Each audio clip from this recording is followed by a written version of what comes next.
ठीक है, चलिए हम लोग को देखना था एट्रीब्यूट और देखे जाइलम और इधर देखे फ्लोएम। ये हम लोग जान चुके थे कि जाइलम 4 तरह के सेल से मिलकर बनते हैं और फ्लोएम भी 4 तरह के सेल से मिलकर बनते हैं। ठीक है, उसके बाद हम लोग का नॉलेज था कि जाइलम में 4 में से 3 डेड होते हैं, एक होता है लिविंग। फ्लोएम में 4 में से 3 लिविंग होते हैं, एक होता है डेड। जस्ट उल्टा कहानी चलता है। ठीक है, उसके बाद आगे देखिए सीरियल नंबर जो भी होगा, kind of function,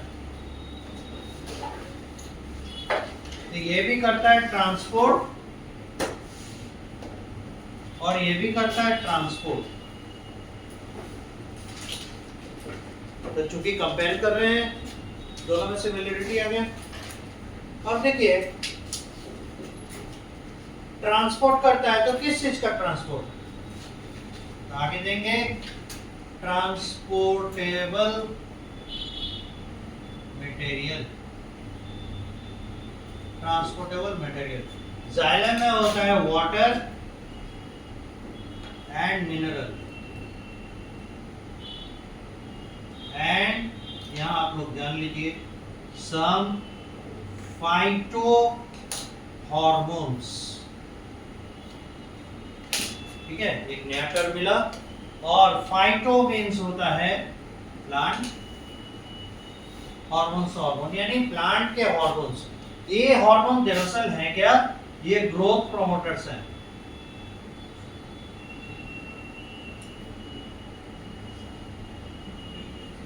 plant hormones या फाइटो हार्मोन्स दरअसल क्या होते हैं? ग्रोथ प्रोमोटर, प्लांट का ग्रोथ प्रमोट करने वाला।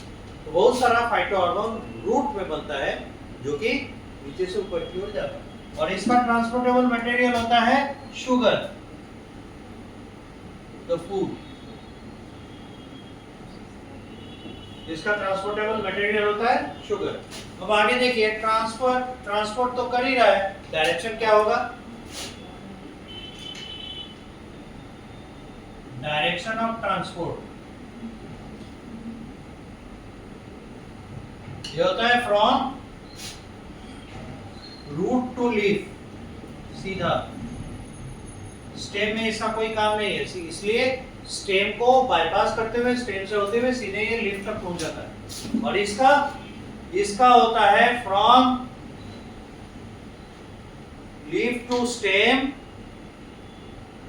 And root. खाना है वो तो अगर स्टेम को नहीं देगा तो स्टेम तो मर ही ना जाएगा, इसलिए भोजन है तो इसका जिम्मेदारी बनता है कि लीफ से लेके उसको स्टेम में भी पहुंचाए, रूट में भी पहुंचाए। तो ये दोनों जगह ट्रांसपोर्ट करता है।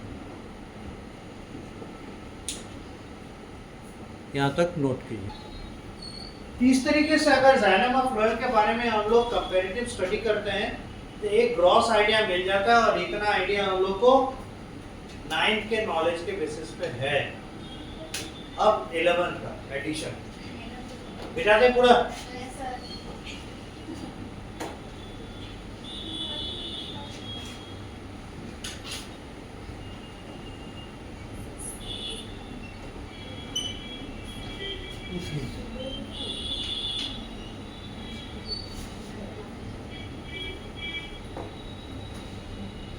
एक चीज बताइए, सबकी तो मतलब अभी जस्ट हम लोग मेरिस्टेमेटिक टिश्यू से आगे आए हैं, बढ़े हैं आगे और परमानेंट टिश्यू में चल रहे हैं। तो मेरिस्टेमेटिक टिश्यू आई थिंक हम लोग भूले नहीं होंगे। तो भूले नहीं होंगे तो उसमें सेकेंडरी मेरिस्टेम के बारे में याद होगा, कैम्बियम के बारे में, है ना? ठीक है, उसका भी जरूरत पड़ेगा क्योंकि उसमें एक प्रकार का कैम्बियम है जिसे हम लोग वैस्कुलर कैम्बियम कहते हैं। तो नए वैस्कुलर बंडल बना कर देखें। अब एक चीज देखिए, जो अभी जस्ट बना कुछ देर के बाद वो पुराना हो जाएगा। ठीक है, तो जाइलम का काम है कि वो कंटिन्यूअसली वाटर और मिनरल को ऊपर की ओर ट्रांसपोर्ट करता है ताकि फोटोसिंथेसिस हो सके। क्योंकि इस वाटर का काम पड़ेगा फोटोसिंथेसिस के दौरान। फोटोसिंथेसिस में होता क्या? कार्बन डाइऑक्साइड और वाटर मर्ज करते हैं और ग्लूकोज बनता है। और बाद में ऑक्सीजन निकल जाता है। ठीक, तो वाटर का जरूरत पड़ेगा, इसलिए फोटोसिंथेसिस के लिए वाटर भेजना पड़ेगा। और मिनरल क्या करता है, मिनरल सपोर्ट करते हैं डिफरेंट डिफरेंट वे में फोटोसिंथेसिस को। साथ ही साथ बॉडी के आर्किटेक्चर को बनाने में भी इन मिनरल्स का जरूरत पड़ता है। ठीक, तो एक चीज बताइए, जाइलम जब न्यूली फॉर्म्ड होगा तो उसका वॉल का थिकनेस तो कम होगा, और जैसे जैसे वो पुराना होता जाएगा उसका थिकनेस ऑफ द वॉल बढ़ेगा। ठीक है, तो जो न्यूली फॉर्म्ड है उसके वॉल का थिकनेस का उसे कहेंगे प्रोटोजाइलम। नया नया बना है, ज्यादा थिकनेस नहीं है, प्रोटोजाइलम। और जब पुराना हो जाएगा तो उस पर डिपोजिशन ज्यादा बढ़ेगा वॉल पे, उसकी दीवार मोटी नजर आएगी, वो हो जाएगा मेटाजाइलम। ठीक है, दोनों में अंतर समझ में आ रहा है? पुराना वाला मेटा, नया वाला प्रोटो। तो किसी भी जाइलम में, यानी प्राइमरी जाइलम हो या सेकेंडरी जाइलम, और प्राइमरी जाइलम कैसे बनेगा, जो जन्मते के साथ उसे मिला है जाइलम, यानी प्राइमरी मेरिस्टेम से जो उसे जाइलम मिला है वो प्राइमरी जाइलम हो गया, और सेकेंडरी जाइलम जो कैम्बियम से मिलेगा वो सेकेंडरी जाइलम। ठीक है ना, यहाँ तक सबको समझ में आ रहा है? तो हम लोग आगे देखते हैं xylem. It is of two types on the basis of age.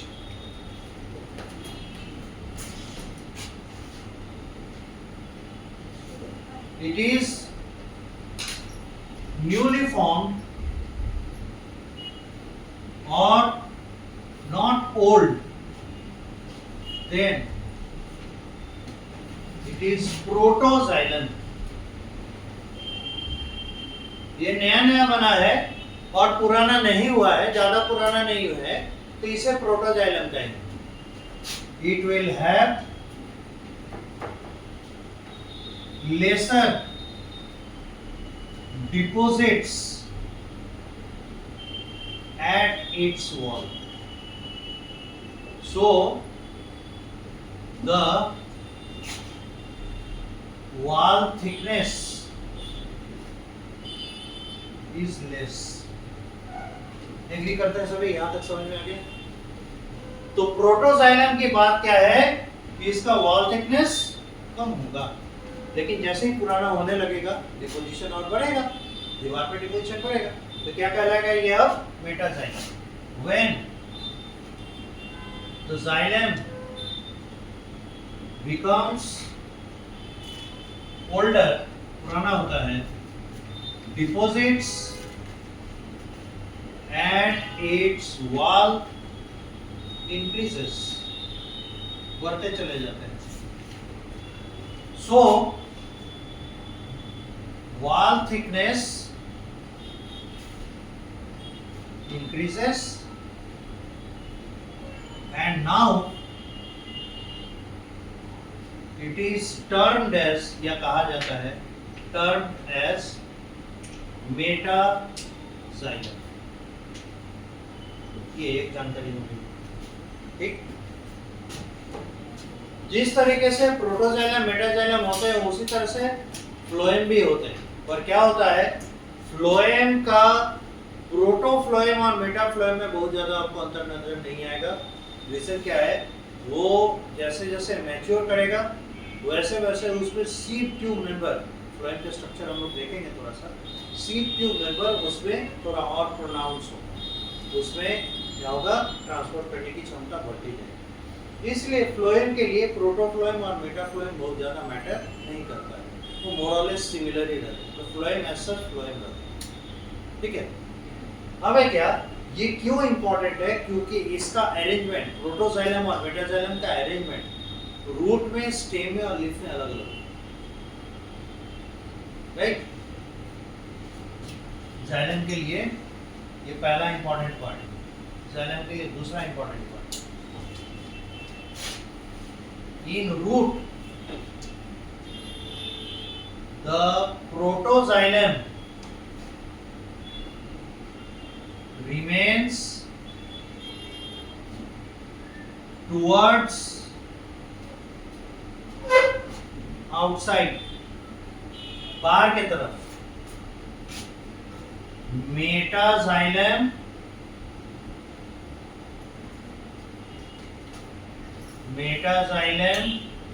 Remains towards centre या इनसाइड,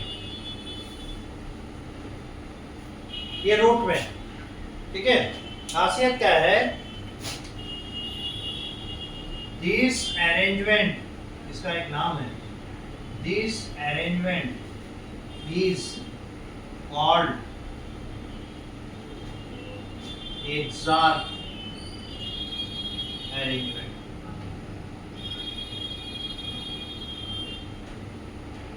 इस अरेंजमेंट को एक्सार्क अरेंजमेंट कहते हैं। आप ऐसे समझ सकते हैं, एक्सार्क एग्जिट से कुछ मिलता जुलता है, बाहर। तो यहाँ देखिए, तो बाहर की तरफ कौन है, प्रोटो। तो अगर प्रोटोजाइलम को हम बेंचमार्क मान ले, तो अगर प्रोटोजाइलम बाहर की तरफ है तो एक्सार्क हो, ठीक है, ये याद रखिए। अब देखिए, in stem the protoxylem remains towards center या inside, अंदर की तरफ पाया जाता है, और मेटाजाइलम remains towards outside, और है क्या, this arrangement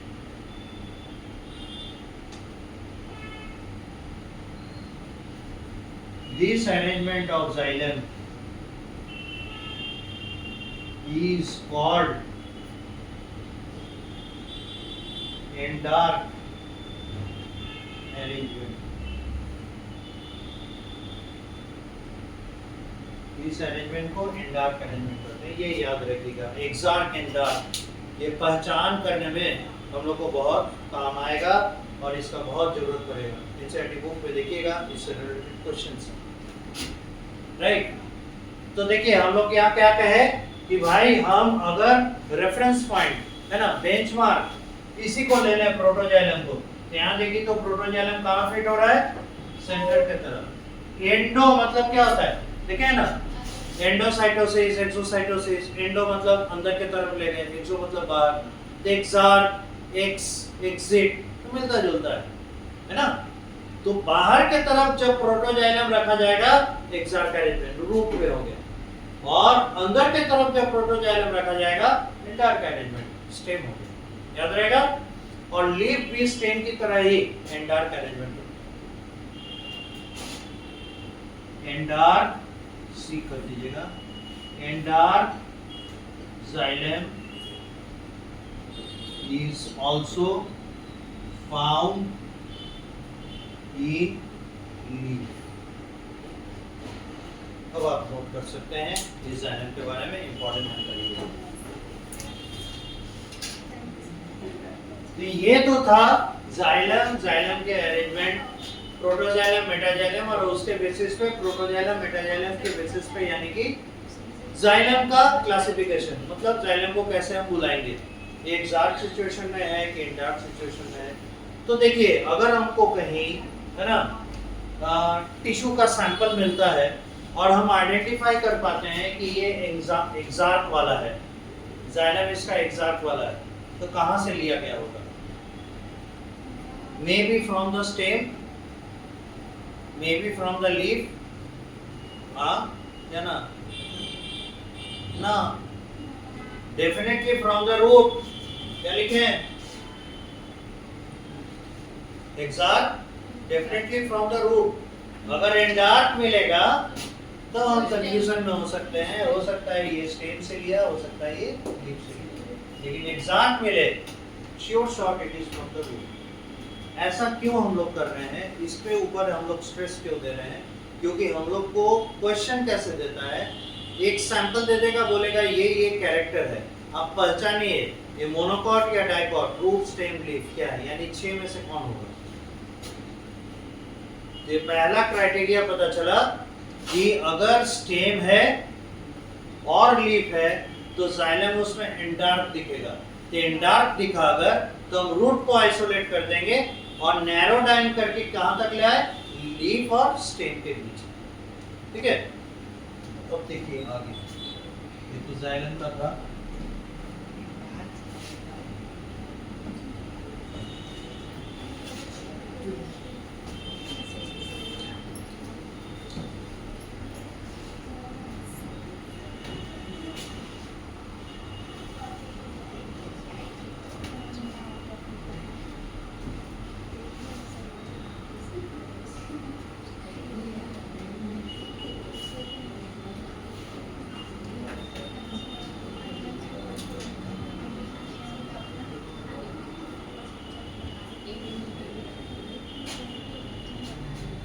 Phloem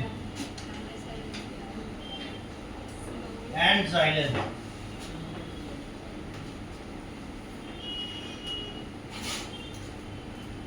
in root, phloem and xylem are not present on same radius.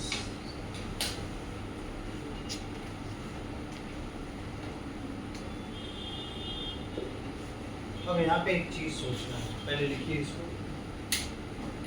Phloem और जाइलम एक ही रेडियस पे नहीं है। फिर इस लाइन को नोट कीजिए, फिर इस लाइन इंपॉर्टेंस से समझाते हैं ऐसा क्यों कहा गया। देखिए यहाँ दिक्कत होता है।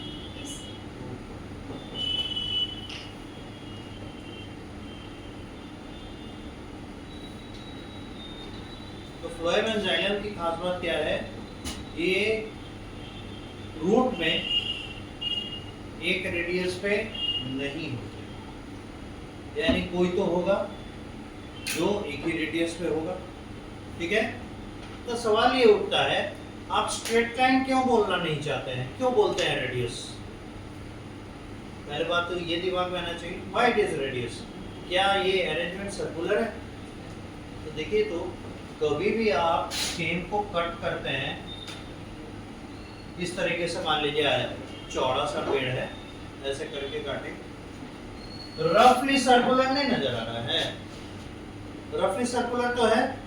इसलिए कभी भी आप क्रॉस सेक्शन लेंगे, है ना, स्टेम का, रूट का या लीफ का, आपको मोर और लेस ये सर्कुलर ही नजर आएगा। तो जहाँ सर्कुलर अरेंजमेंट है तो वहाँ हमको स्ट्रेट लाइन के बजाय रेडियस करना ज़्यादा सही है, इसीलिए हम लोग यहाँ रेडियस करते हैं। ठीक है, तो एक बात में दो बात हम लोग समझ गए। पहला कि इसे रेडियस क्यों दिया गया है नाम, why not the straight line, because हम जब सेक्शन काटते हैं तो ये लगभग सर्कुलर सेक्शन होता है हमारा, इसीलिए ये रेडियस ही होगा, स्ट्रेट लाइन नहीं।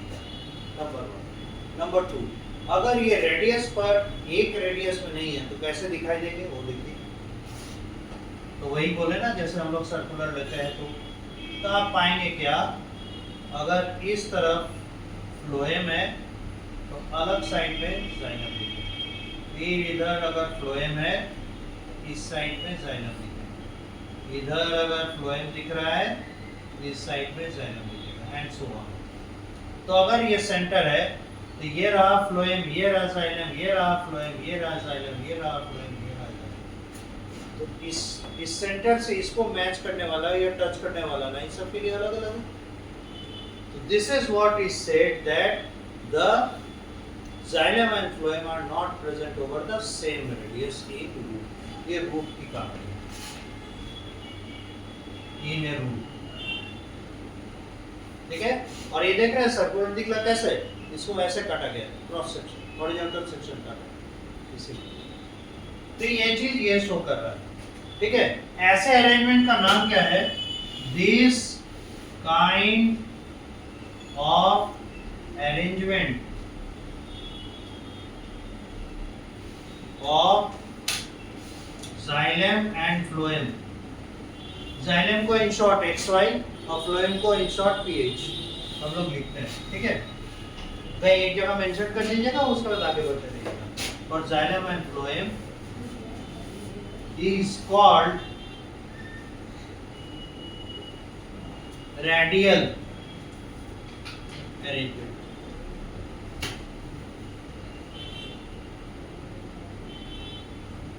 और ये चीज कांस्टेंट होगा same for monocot and dicot root. क्या बोलिएगा, मोनोकॉट और डाइकॉटिक क्यों ले रहे हैं? क्योंकि हमको तो पढ़ना है फ्लावरिंग प्लांट का, यानी एंजियोस्पर्म। और एंजियोस्पर्म को देखे ही हैं, दो पार्ट में डिवाइड किए हैं, एक था डाइकॉट, एक था मोनोकॉट, है ना। और दोनों में ही फ्लावर उगते हैं, इसीलिए हम लोग को डाइकॉट और मोनोकॉट दोनों देखें। पर बेस्ट पार्ट क्या है, रेडियल अरेंजमेंट, मोनोकॉट रूट हो चाहे डाइकॉट रूट हो, दोनों में कॉमन हो। ठीक है, तो इन स्टेम यहां थोड़ा डिफरेंस होता है। Phloem and xylem in stem are present on the same radius, same radius पे होता है। ठीक है, यानी आगे पीछे, एक तरफ फ्लोएम एक तरफ जाइलम। अब किधर जाइलम किधर फ्लोएम जाएगा, तो बाहर के तरफ टुवर्ड्स द पेरिफेरी फ्लोएम जाता है और सेंटर के तरफ जाइलम आता है। इसमें मोरल देख रहे हैं, फ्लोएम थोड़ा सा आउटर रेडियस पे है ना, और जाइलम थोड़ा सा अंदर के तरफ है। ठीक होता है क्या, मान लेते हैं ये सर्कुलर सेक्शन लेते हैं, तो आपको नजर आएगा कैसे, लाइक दिस। यहाँ होगा फ्लोएम, इधर होगा जाइलम। ठीक है, ये स्टेम का सेक्शन। तो अगर यहां से सेंटर से लाइन ड्रॉ करते हैं, यानी रेडियस देखिए, तो जाइलम फ्लोएम एक ही रेडियस पे आ गए, है ना।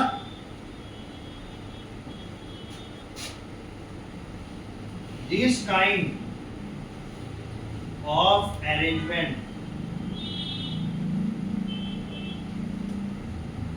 of xylem and phloem in stem is called conjoint arrangement.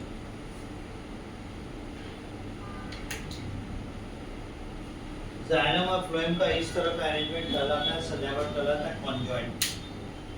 ठीक है, अब है क्या, यहाँ पे फिर पूछना चाहिए सर डाइकॉट मोनोकॉट दोनों में ऐसा है, एक ही जैसा होगा?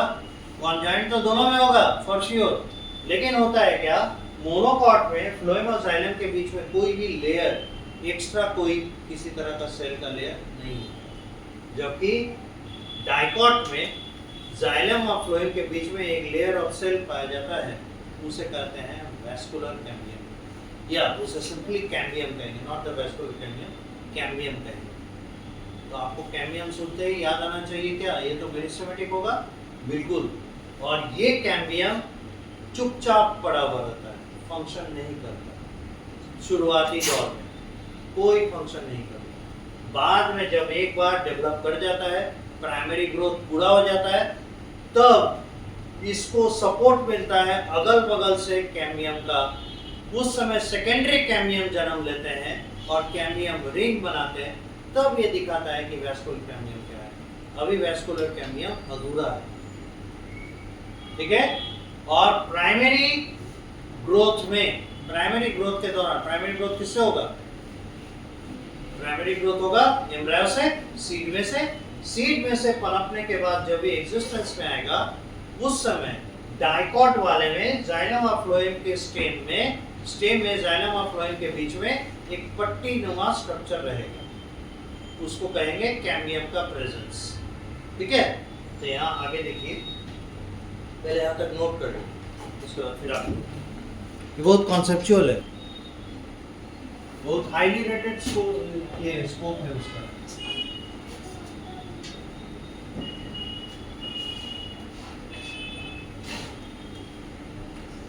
तब यहाँ देखें हम लोग कि स्टेम में ये क्या क्या वेरिएशन लाता है जाइलम और फ्लोएम का अरेंजमेंट। ये तो समझ ही चुके हैं कि ये कॉन्जॉइंट होंगे। अब हम यहाँ बता रहे हैं condition A, if there is a layer of tissue between xylem and phloem in stem of cambium, then this arrangement is called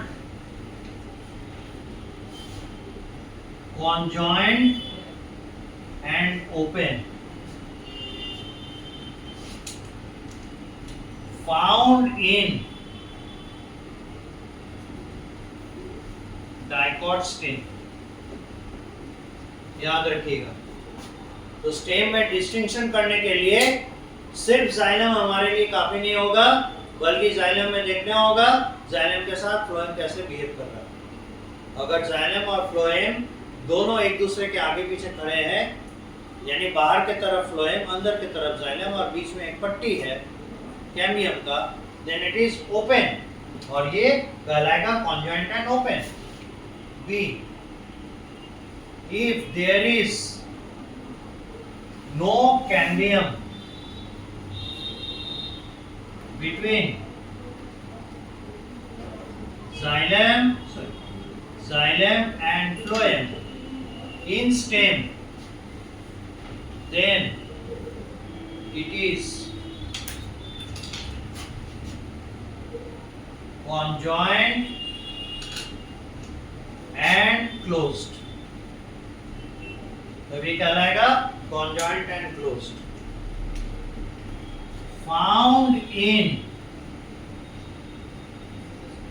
monocot stem and both kinds of leaf। मतलब फिर अगर हमको conjoined and closed मिला तो distinction नहीं हो पाएगा ये मोनोकॉट स्टेम है कि मोनोकॉट डाइकॉट लीफ। समझ गए? स्टेजेस में हम एक दूसरे को आइसोलेट कर रहे हैं। ये ऐसा है तो ये होगा कंफर्म, ये ऐसा है ये होगा कंफर्म। अभी 3 कंफ्यूजन है, कैसे हम लोग आइडेंटिफाई करेंगे मोनोकॉट स्टेम को और लीफ। ठीक है, जाइलम एंड फ्लोएम के बेसिस पे हम लोग कहाँ तक जा सकते हैं, तो यहाँ तक जा सकते हैं। ठीक, यहाँ तक नोट कीजिए, नीचे मिटाएं।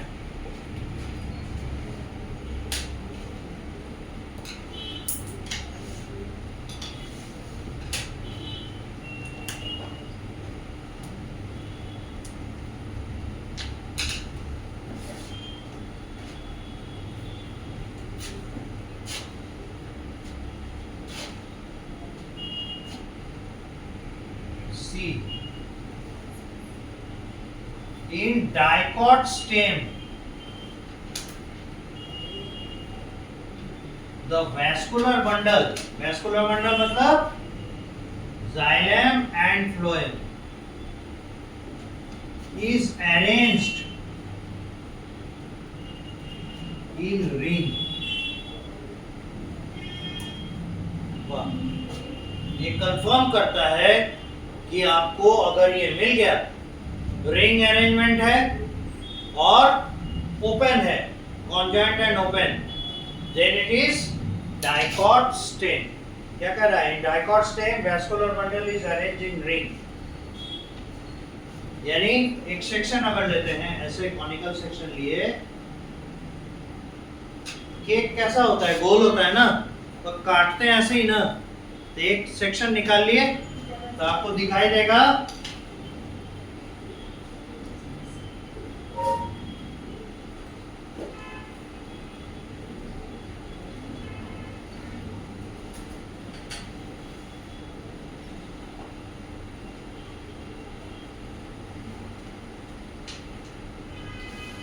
ऐसे अगर नजर आ रहा है,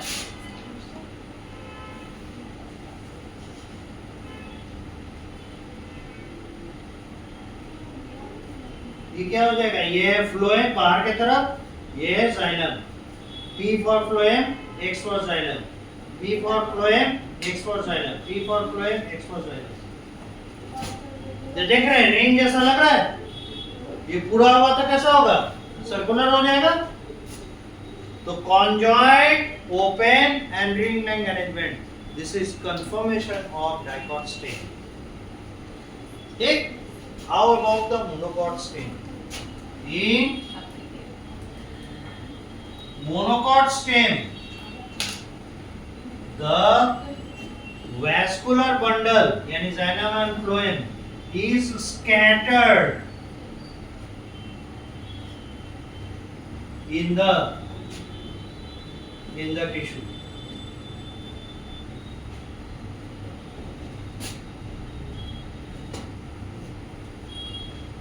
तो अगर बिखरे पड़े, छितराया हुआ है ना, कहीं कुछ यहाँ मिल रहा है, कुछ वहां मिल रहा है, कुछ वहां मिल रहा है, वैस्कुलर बंडल, और क्या दिखाई देगा, conjoint and closed, then there is confirmation of monocot stem. तो आपको कॉन्जॉइंट एंड क्लोज मिला। अब आप सोचने लगेंगे अरे मोनोकॉट स्टेम है कि मोनोकॉट लीफ है कि डाइकॉट लीफ है, तो आप देखेंगे वैस्कुलर बंडल कैसा है। अगर रिंग तो होगा नहीं, अगर वो स्कैटर्ड है दैट मींस मोनोकॉट स्टेम, और अगर स्कैटर्ड नहीं है तो फिर लीफ का है। तो सेट आउट हो गया, रूट समझ में आ गया। जाइलम फ्लोएम के बेसिस पे रूट को कैसे पहचानेंगे, मोनोकॉट है कि डाइकॉट है। उसके बाद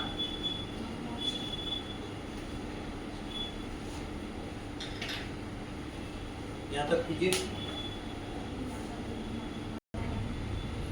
अब एक चीज और वैस्कुलर बंडल से रिलेटेड, वो है कि हम कैसे पहचान करें रूट में मोनोकॉट रूट है कि डाइकॉट रूट है, वैस्कुलर बंडल के आधार पर।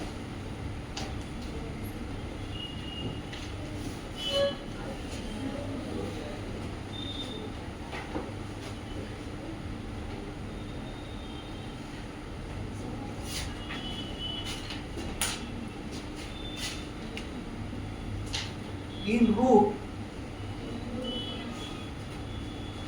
the vascular bundle, if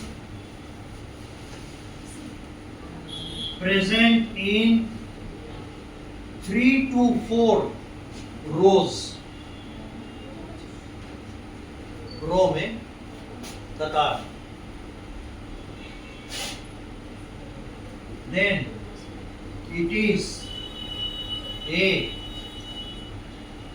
dicot root.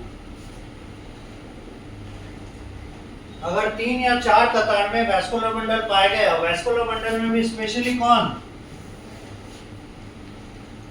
Specially xylem, 3 या 4 कतार में पाए गए तो इसे हम लोग डाइकॉट रूट कहेंगे। ठीक है, the vascular bundle specially xylem present in 6 or more rows, then it is a monocot root। तो दिया गया सेक्शन आपका मोनोकॉट रूट।